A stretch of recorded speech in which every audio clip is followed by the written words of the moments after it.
Bismillahirrahmanirrahim. Assalamualaikum warahmatullahi wabarakatuh. Salam sehat selalu. Pada kesempatan ini kita akan membahas bagaimana tentang prosedur penangkapan yang sesuai dengan peraturan perundang-undangan. Ya, seperti kita ketahui bahwasanya penangkapan merupakan bagian dari upaya paksa. Maka dari itu, upaya paksa yang dilakukan berupa penangkapan haruslah tetap memperhatikan harkat dan martabat manusia, tetap menghormati hak asasi manusia, dan sesuai dengan prinsip-prinsip hukum yang ada atau due process of law. Nah, sebelum saya menjelaskan lebih lanjut tentang mekanisme atau prosedur penangkapan, saya akan menjelaskan dasar hukum yang harus kita ketahui dalam proses penangkapan. Yang pertama tentunya adalah Undang-Undang Nomor 8 Tahun 1981 tentang Hukum Acara Pidana atau KUHAP. Di dalam KUHAP sendiri, di sana mengatur tentang mekanisme penangkapan. Dalam pasal 1 angka 21 di sana dijelaskan apa itu penangkapan. Kemudian pasal 16 sampai dengan pasal 19 KUHAP, tata cara penangkapan maupun penangkapan dalam hal tertangkap tangan. Yang kedua, kemudian peraturan Kapolri nomor 6 tahun 2019 tentang penyidikan tindak pidana, di sana juga menyinggung soal penangkapan, tepatnya dalam pasal 16. Yang ketiga, yaitu peraturan Kapolri nomor 8 tahun 2009 tentang implementasi prinsip dan standar hak asasi manusia dalam penyelenggaraan tugas kepolisian negara Republik Indonesia. Di sana banyak sekali mengatur tentang prosedur penangkapan dan cara-cara penangkapan yang tetap menghormati hak asasi manusia, yakni di dalam pasal 5, pasal 6, pasal 10 huruf C, pasal 11 ayat 1 huruf B, pasal 16, pasal 17, pasal 18 ayat 1 dan 2, pasal 19 dan pasal 36 huruf A. Di samping itu kita juga perlu membaca putusan Mahkamah Konstitusi RI yang bisa dijadikan dasar dalam proses penangkapan juga, yakni nomor 21 garis miring PUU strip 12 Romawi garis miring 2014. Di sana mengatur berkenaan dengan frasa bukti permulaan yang cukup itu apa. Kemudian yang nomor 5 putusan Mahkamah Konstitusi RI nomor 3 garis miring PUU strip 11 Romawi strip 2013. Nah, di sini mengatur tentang frasa kalimat kata segera, yang dimaksud segera itu seperti apa. Baiklah, setelah kita tadi mengetahui dasar-dasar hukum dalam proses penangkapan, selanjutnya saya akan menjelaskan tentang apa itu penangkapan. Ya, Pasal 1 angka 20 KUHAP di sana memberikan pengertian tentang definisi penangkapan, yakni suatu tindakan penyidik berupa pengekangan sementara waktu kebebasan tersangka atau terdakwa apabila terdapat cukup bukti guna kepentingan penyidikan atau penuntutan dan atau peradilan dalam hal serta menurut cara yang diatur dalam undang-undang. Ya, jadi dari definisi ini bisa kita simpulkan bahwasanya penangkapan itu merupakan tindakan penyidik, pengekangan sementara waktu kebebasan. Jadi ada waktu, ya, penangkapan dibatasi oleh waktu. Kemudian penangkapan juga harus didasarkan dengan bukti yang cukup serta untuk kepentingan penyidikan atau penuntutan atau peradilan. Adapun pejabat yang berwenang melakukan penangkapan, kalau kita lihat, kalau kita hanya membaca definisi pasal 1 angka 20 KUHAP, memang di sana hanya menyebutkan penyidik saja. Ya, tetapi kalau kita lihat dalam ketentuan pasal 16 ayat 2 KUHAP, penyidik pembantu juga memiliki kewenangan untuk melakukan penangkapan serta penyelidik, ya, bisa melakukan penangkapan sepanjang ada perintah dari penyidik. Nah, ini bisa kita lihat dalam ketentuan pasal 16 ayat 2 dan juga pasal 16 ayat 1 berkenaan dengan siapa saja yang berwenang melakukan penangkapan. Jadi ada 3, ya, penyidik, penyidik pembantu, yang ketiga adalah penyidik atas perintah penyidik. Tetapi di samping 3 pejabat ini yang berwenang, maka kita juga harus mengetahui bahwasannya penyidik-penyidik dalam tindak pidana tertentu juga berwenang melakukan penangkapan sepanjang diberikan kewenangan oleh undang-undang untuk melakukan penangkapan. Misalnya penyidik tindak pidana kepabeaan, kemudian penyidik tindak pidana imigrasi, perikanan, bahkan penyidik dalam tindak pidana korupsi, ya, dia diberikan kewenangan berdasarkan undang-undang untuk melakukan penangkapan. Nah, di samping pihak-pihak yang saya sebutkan tadi, dalam hal tertangkap tangan juga kita bisa melakukan penangkapan tanpa surat perintah sepanjang kemudian setelah dilakukan penangkapan harus diserahkan kepada kepolisian atau penyidik. Kemudian selanjutnya kita akan berbicara tentang tujuan penangkapan, ya. Jadi penangkapan kan tidak boleh dilakukan secara semena-mena, ya, harus berdasarkan due process of law. Maka setiap penangkapan yang dilakukan harus punya tujuan, ya. Setidaknya di sini ada 4 tujuan dilakukan penangkapan, yakni untuk kepentingan penyelidikan, untuk kepentingan penyidikan, untuk kepentingan penuntutan, dan yang terakhir untuk kepentingan peradilan. Ini bisa kita lihat dalam ketentuan pasal 1 angka 20, junto pasal 16 ayat 1 dan ayat 2. Ya. Kemudian tentunya setelah kita tadi mengetahui tujuan dari penangkapan, maka kita juga harus mengetahui, ya, ada alasan-alasan kenapa dilakukan penangkapan, ya. Ini kita bisa lihat dalam ketentuan pasal 17 KUHP bahwasanya di sana dinyatakan perintah penangkapan dilakukan terhadap seseorang yang diduga keras melakukan tindak pidana berdasarkan bukti permulaan yang cukup. Jadi setidaknya di sini ada 2 alasan yang sangat mendasar kenapa dilakukan penangkapan. Yang pertama, seseorang yang diduga keras melakukan tindak pidana, ya, yang diduga keras. Bisa jadi statusnya sudah tersangka, bisa jadi juga dia belum berstatus tersangka, tapi seseorang ini diduga keras melakukan tindak pidana, ya. Yang kedua, adanya dugaan keras seseorang melakukan tindak pidana berdasarkan bukti permulaan yang cukup. Jadi penangkapan dilakukan tentunya harus didasarkan bukti permulaan yang cukup. Yang menjadi pertanyaan selanjutnya adalah bukti permulaan yang cukup itu seperti apa, ya. Nah, untuk mengetahui bukti permulaan yang cukup itu seperti apa, kita bisa melihat di dalam putusan Mahkamah Konstitusi Republik Indonesia nomor 21 PUU 12 Romawi tahun 2014. Di sana di halaman 9 disebutkan bahwasanya bukti permulaan yang cukup bertentangan dengan Undang-Undang Negara Republik Indonesia 1945 dan tidak mempunyai kekuatan hukum mengikat sepanjang tidak dimaknai sebagai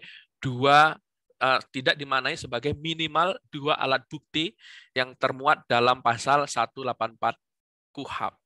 Artinya apa? Ya, di sini bisa kita simpulkan bahwa bukti permulaan yang cukup itu adanya minimal 2 alat bukti yang sah.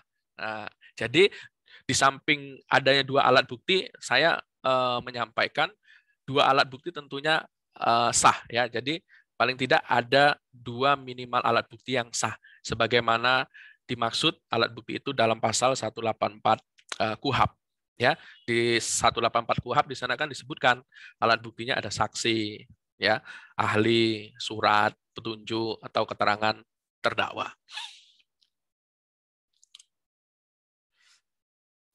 Kemudian selanjutnya saya akan menjelaskan tentang prosedur penangkapan, ya. Ini bagian inti juga dari materi kita saat ini, bahwasanya ketika pejabat yang memiliki kewenangan untuk melakukan penangkapan tadi akan melakukan penangkapan, dia harus memperhatikan dan wajib melakukan hal-hal sebagaimana dimaksud dalam pasal 18 KUHP. Yang pertama, tentunya petugas menunjukkan surat tugas penangkapan yang dikeluarkan oleh penyidik atau penyidik pembantu. Jadi ada surat tugasnya. Yang kedua, memberikan surat perintah penangkapan. Ya, jadi ada surat perintah penangkapan secara tertulis, ya. Di dalam surat perintah penangkapan juga di sana mencantumkan identitas seseorang yang akan ditangkap tadi secara jelas, sehingga nantinya tidak terjadi kesalahan orang yang ditangkap.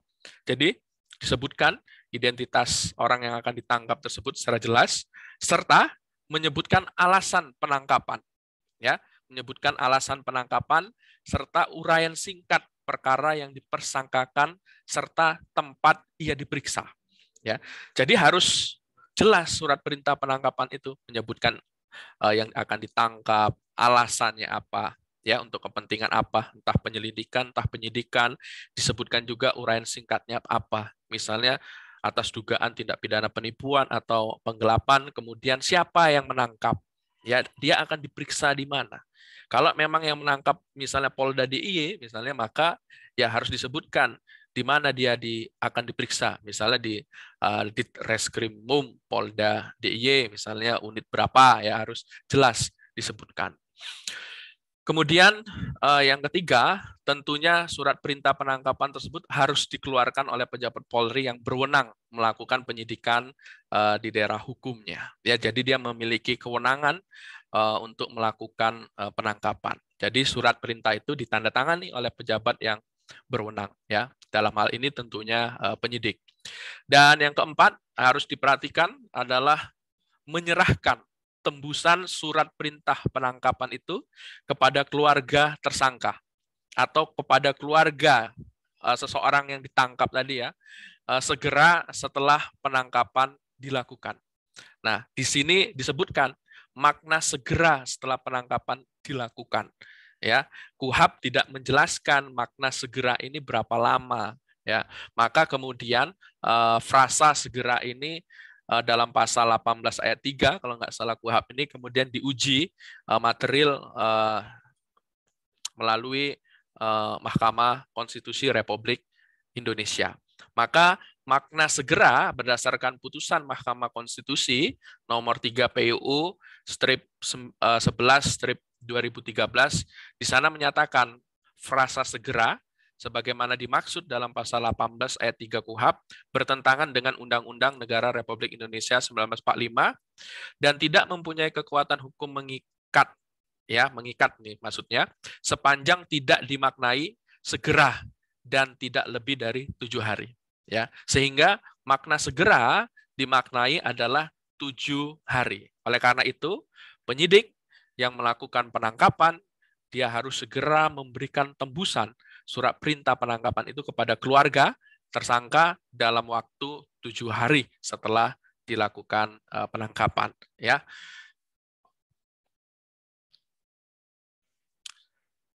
Nah, di samping ketentuan pasal 18 tadi, ya, kalau kita cermati kembali dalam ketentuan KUHP maupun peraturan Kapolri, ya, di sini paling tidak ada hal-hal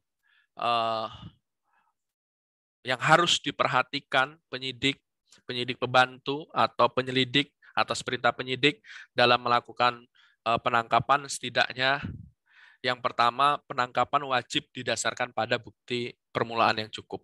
Yang pertama itu tadi, ya. Yang kedua, penangkapan tidak boleh dilakukan secara sewenang-wenang. Ya. Kemudian penangkapan berpijak pada landasan hukum, due process of law. Ya, jadi harus ada landasan hukumnya. Tidak boleh seenaknya sendiri dalam melakukan penangkapan. Ya. Kemudian yang keempat, tentunya dalam melakukan penangkapan tidak menggunakan kekerasan. Ya, bila mana tidak ada hal yang mengancam petugas, tentunya tidak perlu melakukan kekerasan. Kemudian yang kelima, melengkapi penangkapan dengan surat perintah penangkapan. Tadi sudah saya jelaskan nih dalam ketentuan pasal 18 ayat 3 tadi, ya. Jadi ada surat perintah penangkapan, di dalam surat perintah penangkapan jelas identitas, alasan, uraian tindak pidananya, di mana dia diperiksa, ya, kemudian diberikan tebusannya kepada keluarga. Dan yang keenam, tentunya dalam melakukan penangkapan wajib mempertimbangkan. Yang pertama, keseimbangan antara tindakan yang dilakukan dengan bobot ancaman. Yang kedua, senantiasa menghargai, menghormati hak-hak tersangka atau terduga yang ditangkap. Dan yang ketiga, tindakan penangkapan bukan merupakan penghukuman bagi tersangka, ya, karena ada prinsip praduga tidak bersalah, presumption of innocent, maka tindakan penangkapan itu tidak boleh merupakan penghukuman bagi tersangka, ya, tidak boleh ada bentuk-bentuk eigenrechting yang dilakukan terhadap tersangka. Nah, kemudian bagaimana dalam hal misalnya tertangkap tangan, ya, seperti kita ketahui tertangkap tangan misalnya seseorang itu setelah melakukan tindak pidana suatu tindak pidana, dia diserukan oleh halayak ramai, ya, atau misalnya setelah melakukan tindak pidana ditemukan barang bukti ada pada dirinya, ya, maka ketika terjadi peristiwa tertangkap tangan, maka penangkapan terhadap seseorang yang melakukan tindak pidana tadi atau yang diduga melakukan tindak pidana tadi, maka tidak perlu adanya surat perintah penangkapan, ya, karena kondisinya tertangkap tangan. Tetapi seseorang yang diduga melakukan tindak pidana tadi yang tertangkap tangan, maka setelah dia ditangkap gitu ya, maka harus diserahkan kepada penyidik atau penyidik pembantu di kepolisian terdekat. Jadi siapapun bisa melakukan penangkapan dalam hal terjadinya tertangkap tangan, tapi kemudian yang tertangkap tadi harus segera diserahkan beserta barang buktinya kepada penyidik atau penyidik pembantu terdekat. Ya, misalnya kita berada di pasar, ada orang nyopet, ya, selaku masyarakat kita bisa melakukan penangkapan terhadap tersebut, apalagi misalnya seseorang yang memiliki kewajiban atau memiliki tugas untuk menjaga ketertiban, ketentraman, keamanan, misalnya di sana ada security misalnya, ya, atau bahkan pada saat itu ada pihak kepolisian juga atau misalnya TNI misalnya, ya, bisa melakukan penangkapan terhadap terduga yang melakukan tindakan tadi dalam keadaan tertangkap tangan. Nah, ini bisa dilihat dalam ketentuan pasal 18 KUHP. Kemudian, yang harus kita ketahui selanjutnya adalah batas waktu penangkapan. Jadi, penangkapan dibatasi oleh waktu. Sebagaimana ketentuan dalam pasal 19 ayat 1 KUHP, di sana ditentukan batas waktu penangkapannya tidak boleh lebih dari 1 hari. Artinya, penangkapan itu hanya bisa dilakukan dalam waktu 1 kali 24 jam. Ya, jadi penyidik atau pejabat yang melakukan penangkapan dia harus berhitung betul, ya. Ketika dia melakukan penangkapan, dia harus segera melakukan pemeriksaan. Jangan kemudian ditangkap tidak langsung dilakukan pemeriksaan, ya. Maka agar tidak habis waktu penangkapan ini, maka seseorang yang ditangkap tadi harus segera dilakukan pemeriksaan. Kemudian ditentukanlah apakah nanti tersangkanya mau dilanjutkan dengan penahanan atau misalnya tidak dilakukan penahanan. Kemudian ada pertanyaan misalnya bagaimana apabila ternyata seseorang yang mau ditangkap di wilayah terpencil yang dibutuhkan waktu lama untuk dibawa dan diperiksa ke kantor kepolisian, ya, kita ketahui bahwasanya wilayah Republik Indonesia ini cukup luas, ya, ada di daerah-daerah misalnya daerah-daerah tertentu yang terpencil jauh, butuh waktu untuk membawa tersangkanya misalnya atau untuk membawa seseorang yang diduga melakukan tindak pidana untuk dilakukan penangkapan, maka agar waktu 1 kali 24 jam ini tidak habis, ya, maka ada beberapa solusi yang bisa dilakukan, ya. Yang pertama, misalnya tentunya penangkapan dilakukan sendiri atau dipimpin langsung oleh penyidik, sehingga segera dapat dilakukan pemeriksaan di tempat yang terdekat. Ya, jadi penangkapan dilakukan sendiri oleh penyidik atau dipimpin oleh penyidik sehingga bisa segera diperiksa. Dan yang kedua, apabila penangkapan dilakukan oleh penyelidik, pejabat penyidik bisa mengeluarkan surat perintah kepada penyelidik untuk membawa dan menghadapkan orang yang ditangkap kepada penyidik. Jadi didasarkan pada surat perintah membawa dan menghadapkan orang kepada penyidik. Ya, jadi ketika dibawa itu belum masuk nih durasinya. Ya, dibawa, baru kemudian setelah di depan penyidik diserahkanlah surat perintah penangkapannya, maka kemudian mulai dihitung waktu 1 kali 24 jamnya. Sehingga penyelidik pembantu atau penyelidik atas perintah penyidik harus memperhatikan betul batas waktu penangkapan yang telah ditentukan. Jangan sampai dilanggar karena akan ada konsekuensinya. Ya. Nah, selanjutnya, apabila orang itu melawan perintah, misalnya tadi ya dalam proses penangkapan tadi, dan diperlukan upaya paksa, bisa dilakukan pembatasan tertentu, misalnya membawanya dengan diborgol. Jadi yang dikeluarkan oleh penyidik jangan perintah penangkapan, melainkan surat perintah membawa dan menghadapkan seseorang kepada penyidik. Pasal 5 ayat 1 huruf B angka 4.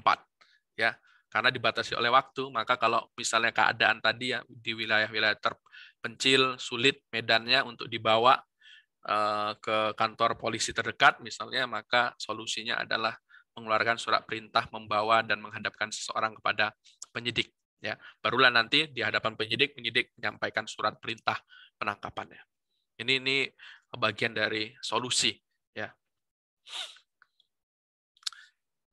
Selanjutnya kita lihat ya bagaimana peraturan Kapolri nomor 8 tahun 2009 mengatur tentang penangkapan, ya, sehingga secara umum ada kewajiban petugas Polri dalam melakukan penangkapan ini dilihat dalam ketentuan pasal 17 ayat 1 Perkapolri nomor 8 tahun 2009.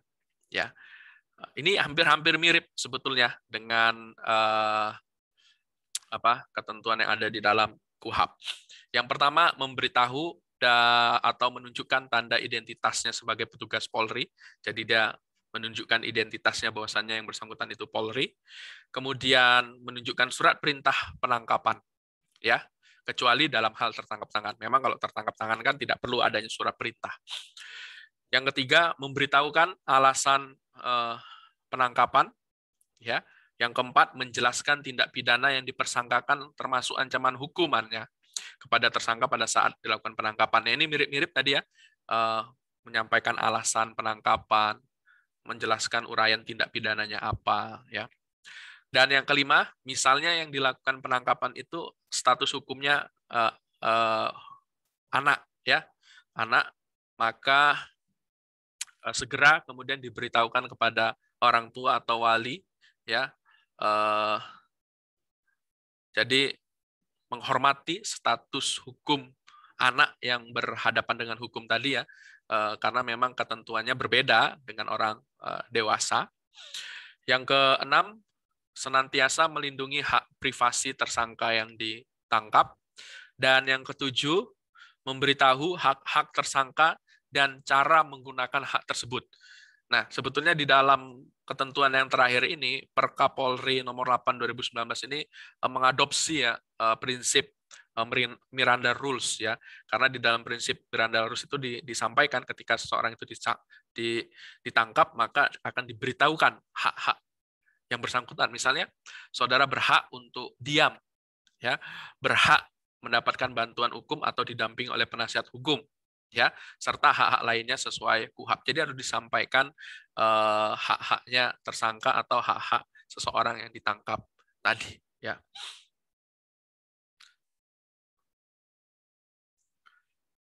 Kemudian perlu kita ketahui juga berkenaan dengan hak tersangka atau hak seseorang pada saat dilakukan penangkapan. Ya, ini menjadi penting, ini harus kita ketahui ya.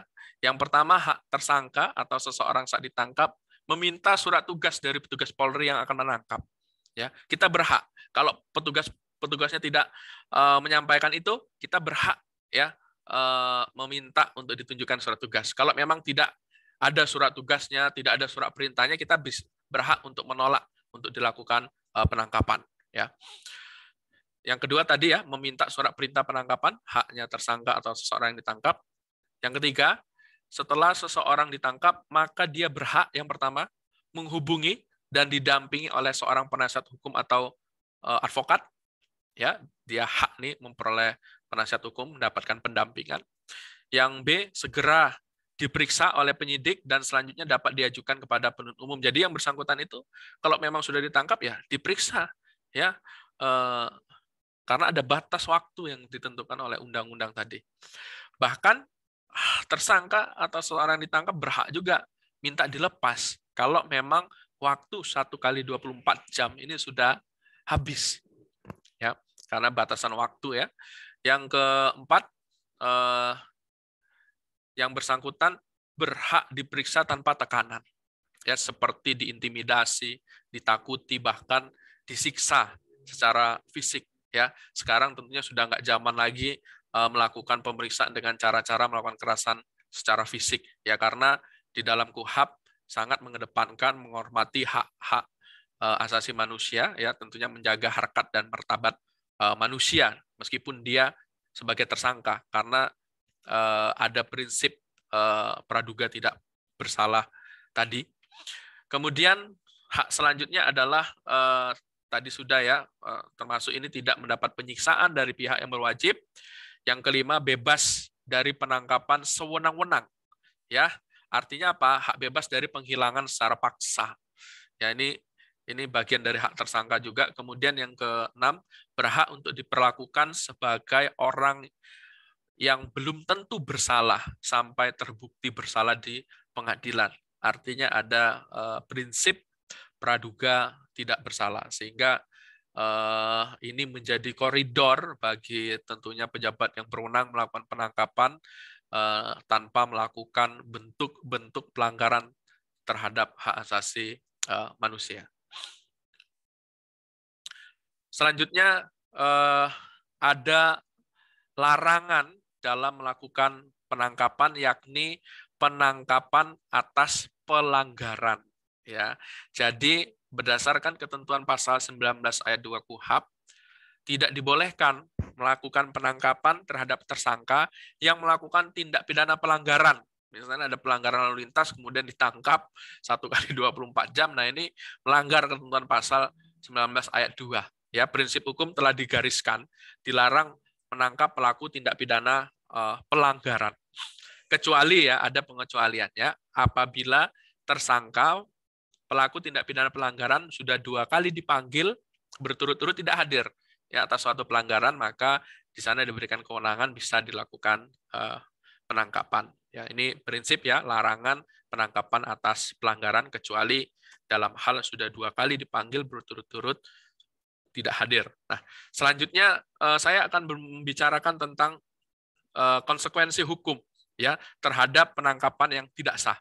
Ya, karena ada konsekuensinya kalau misalnya penangkapan dilakukan secara tidak sah, misalnya tadi penangkapan mengabaikan prosedur penangkapan yang ditentukan dalam KUHP, mengabaikan ketentuan dalam Perkapolri, maka pihak yang ditangkap, tersangka atau seseorang terduga tindak pidana yang ditangkap,